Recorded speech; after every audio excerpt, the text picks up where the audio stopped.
माता कैकेयी का वो रहस्य जो किसी को नहीं पता। क्या आप जानते हैं कि रामायण की सबसे गलत समझी जाने वाली स्त्री कौन है? हर कोई कहता है कि माता कैकेयी बुरी थी, उन्होंने भगवान श्री राम को वनवास दिलाया।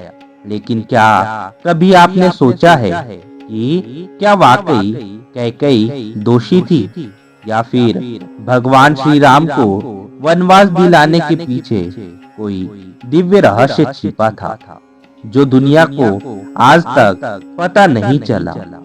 बहुत समय पहले अयोध्या नगरी में महाराज दशरथ की 3 रानियां थी, माता कौशल्या, माता सुमित्रा और माता कैकेयी।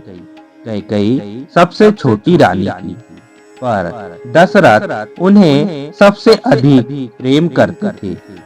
वे रूप में अद्वितीय होने के साथ साथ बुद्धिमान और नीति में निपुण थी।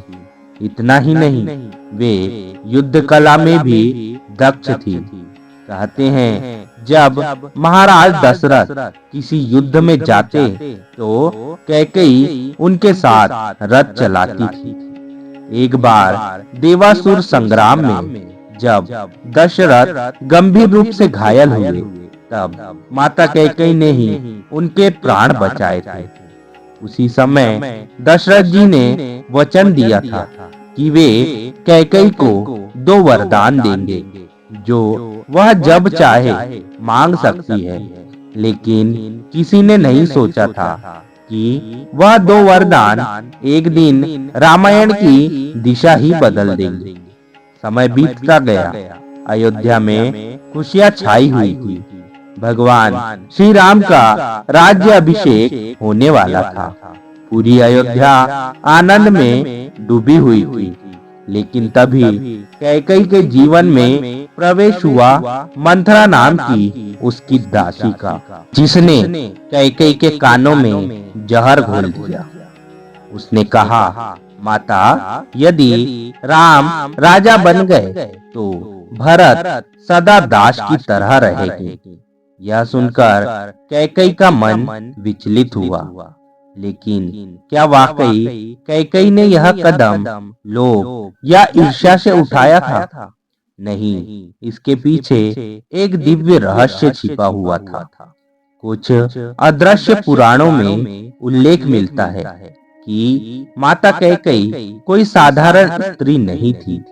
वे स्वयं देवी काली का अंश थी, जिन्हें पृथ्वी पर भेजा गया था ताकि भगवान श्री राम के अवतार का उद्देश्य पूरा हो सके।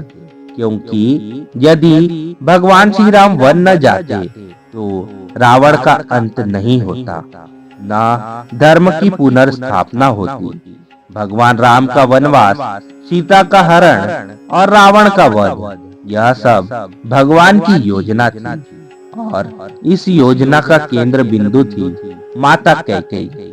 एक रहस्यमय कथा के अनुसार जिस रात कैकेयी ने दशरथ से वरदान मांगा, उस रात उन्हें स्वप्न में देवी सरस्वती ने दर्शन दिए।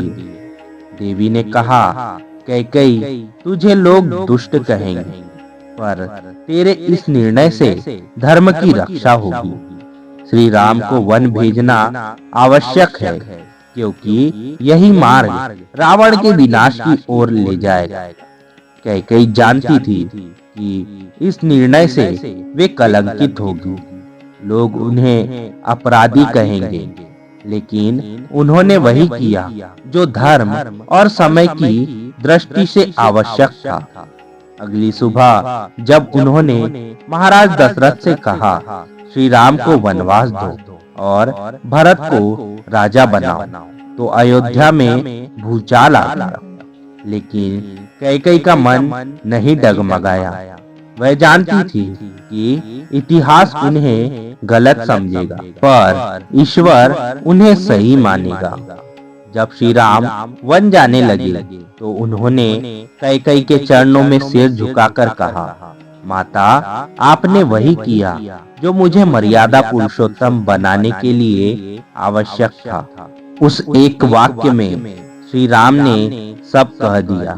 वे जानते थे कि कैकेयी का यह निर्णय ईश्वर की योजना का ही हिस्सा था, लेकिन संसार ने केवल बाहरी दृश्य देखा, सत्य को नहीं। वर्षों बाद जब रावण का वध हुआ और श्री राम अयोध्या लौटे, तब उन्होंने सबसे पहले माता कैकेयी के चरणों में सिर को झुकाया और कहा, माता, यदि आप न होती तो मेरा धर्म अपूर्ण रह जाता। उस समय कैकेयी की आंखों से आंसू बह निकले। उन्होंने कहा, राम, आज मुझे शांति मिली, क्योंकि अब कोई नहीं जानेगा, पर तू जानता है कि मैंने जो किया वह तेरे लिए था। कहा जाता है कि आज भी अयोध्या में कुछ पुराने मंदिरों में माता कैकेयी की एक दुर्लभ मूर्ति है, जहाँ वे ध्यान में लीन है, जैसे वे संसार के सारे आरोपों से मुक्त हो चुकी हो। इसलिए जब भी आप रामायण की कथा सुने तो याद रखें, हर कहानी में जो दिखता है वही सत्य नहीं होता। कभी कभी जिसे हम अपराधी समझते हैं वही ईश्वर की योजना का सबसे बड़ा साधन होता है। तो अब आप ही बताइए, क्या माता कैकेयी वास्तव में दोषी थी या वे भगवान की योजना का दिव्य हिस्सा थी? दोस्तों, वीडियो अगर आपको अच्छी लगी हो तो वीडियो को लाइक, हमारे चैनल को सब्सक्राइब और बेल आइकन पर क्लिक कर दीजिएगा।